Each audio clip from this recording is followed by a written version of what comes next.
Yeah, we talked about that on the Ooh, podcast last night, Adam. We were talking about strength through struggle. That was one of the topics. And so, yeah. Jeff, do you have anything personally in your life, because obviously you're interested in this, and I'm sure you've had your share of struggle in your life to get to where you are. Is there any example of a lesson of that you've gained through struggle that's helped your Mm. success?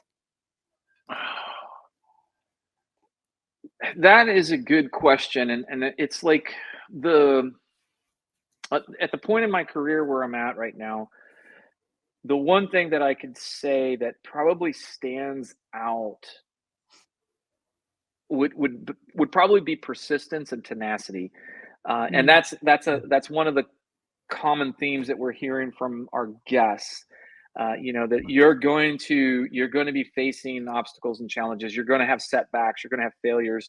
You're going to have a lot of doors shut in front of you. You're going to be kicked out of a lot of rooms. You're going to have all these types of problems, and a lot of people might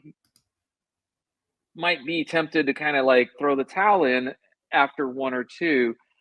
If you are convinced, if your convictions are strong about what you're trying to achieve, and mhm, you can stay focused on them, the way that you are able to kind of navigate through those waters is just persistence. And the other thing I think, I'm really good at breaking things down into bite-sized pieces. I joke about this in many cases, but one of the one of the mantras that I would tell my kids all the time was, how do you eat an elephant?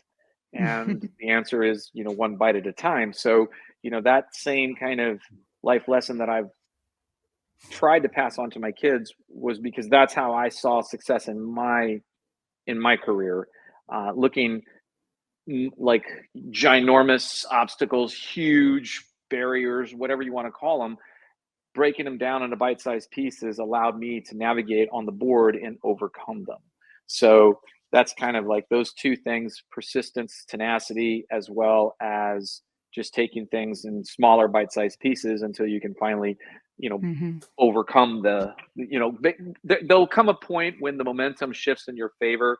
It's just Mhm. getting to that point that I think a lot of people struggle with, or they find it's too difficult, or it's too much. There's too much tied to it, and it's not, the juice isn't worth the squeeze anymore, or something Yeah. something along those lines. Yeah.